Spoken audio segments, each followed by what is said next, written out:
There was fantastic work done by Daniel Kahneman, Amos Tversky. Everybody know these guys? So they wrote a book called Thinking Fast and Slow. They are Nobel Prize winners in economics, despite being psychologists, because the impact of understanding how system 1 and system 2, they didn't come up with those systems, but they showed how it made cognitive biases. The impact of that was so important on how we understand the flawed decision-making process and how it applies to economics, that it fundamentally changed the way that we look at economics and purchasing decisions, right? And it's still with us today again. So basically, they said we've got two systems. We have system 1 and we have system 2. So system 1 is super, super fast, and system 2 is super slow. Hence calling their book Thinking Fast and Slow. I don't like to use the classification of system 1 and system 2 because it gets confusing and you go, wait, is this system 1 or is it system 2? So I like to use the example of the Minions being system 1, Gru being system 2. So has everyone seen Despicable Me? Oh yeah. Has everyone got kids or is a nerd like me, right? So effectively, the premise of the movie is that basically Gru is this criminal mastermind, and he has this little race of yellow people that he seems to have somehow enslaved, which I'm not sure is a good message to send to our children. But effectively, they run around and they do all of this stuff for him. He's super clever and he has all of these plans, but he only has 2 hands, or in this picture, no hands. So they run around and they make all of the things happen. But the entire movie is them royally screwing stuff up, right? The whole way through. This is our brain. If we think about the fact that the person we think of as ourselves is Gru, we're the person that feels like they're in control. In reality, the person that we are is just a whole host of these little guys. These are your rules and your mental shortcuts that are running around and executing stuff. When we create content for this guy, expecting that our audience is going to be thinking and in control of everything. When in reality, these guys are the gatekeepers to attention, right? They are the ones who decide what we pay attention to and how we do things appropriately, okay? So they filter stuff out and they get it wrong a lot of the time. And so we should be creating content with these guys in mind, because if we create for those guys, we eventually get this guy. Okay, so we do things fundamentally wrong. So if you want a little bit of evidence in it, you can have fun looking up syllogisms, because it's not only a fantastic word to try and say a lot and very quickly, but it's a cool thing that the brain does. So I'm going to actually, we're going to do this to your brains right now. So I want you guys to think about going for a walk in a forest, right? Going for a walk somewhere really lovely. And on the path in front of you is an injured bird. It is black. What is the noise that it makes? Tell me the noise. There you go, right? Did everyone think about a caw? Did everybody think COVID, crow related? What did you think? A peep. Bless you, she's the sweetest person in the room, evidently. But most of us thought a caw, right? So most of us thought about a crow. So what your brain just did now was you just had belief-laden reasoning, where our beliefs and our previous experiences took some information and made a giant leap in logic.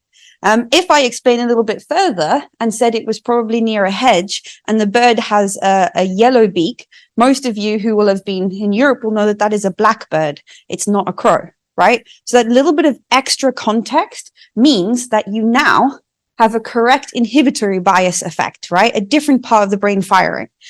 So what we just did is we made a jump in logic, right? And that jump in logic is system 1, the minions, getting involved and being like, I'm going to help, and helping in a way that means that we made a mistake. Okay, very small mistake, but we do it all the time. So we want to make sure that that doesn't happen with our audience. So the minions rule everything, but they also ruin everything. They make mistakes all the time.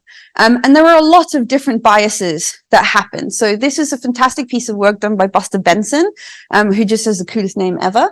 And basically what he did is he took all of the cognitive biases that we have validation for and a reasonable amount of experience in, and separated it out into 4 different areas in which cognitive bias is going to happen.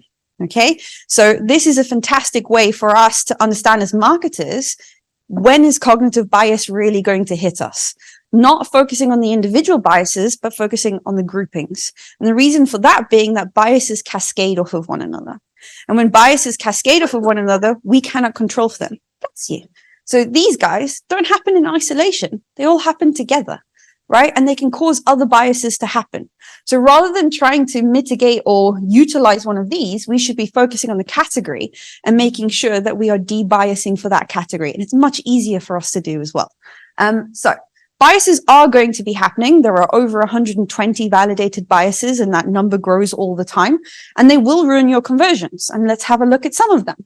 So the confirmation bias, I love this cartoon. I'll let you all read it, but it's hilarious. Yeah. Isn't that what we all do? We literally find the first bit of information that we're like, yeah, that's it. That's what I want. So this is us doing that process of encoding the information that we already have in memory and retaining that rather than taking on new information. Okay. Confirmation bias is dangerous. Confirmation bias is used very frequently in politics to cause massive divergences in audiences and polarization in audiences.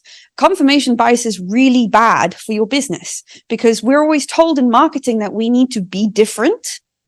If you are too different, you don't fit confirmation bias anymore, and the minions just filter you out. Great job. So what do we do about that? The only way that we can get around confirmation bias is to get people involved in critical thinking.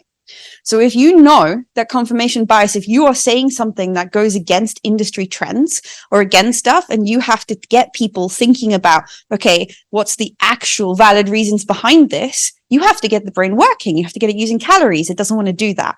So in order to overcome confirmation bias, you have to get people into the process of critically thinking and evaluating stuff.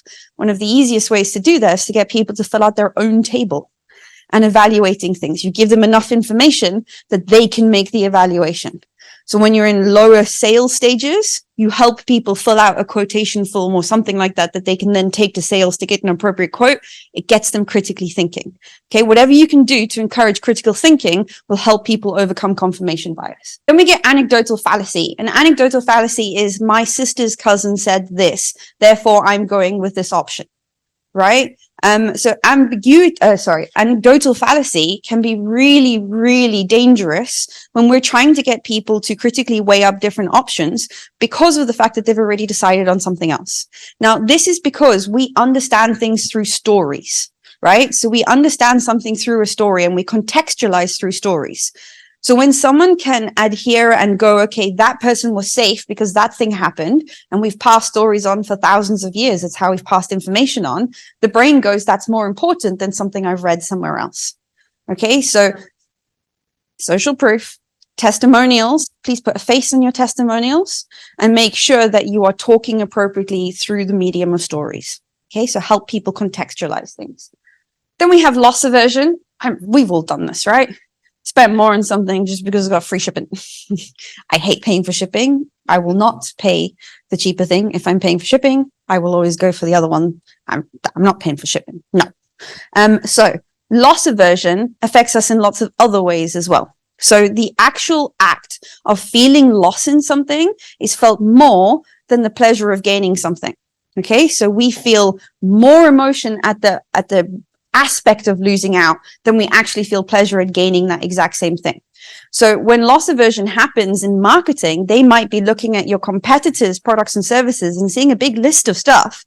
And then they look at yours and they don't see a similar list and they feel like they're losing out before they've even purchased. So loss aversion can be a really nasty one for sort of kicking your conversion out right at the end.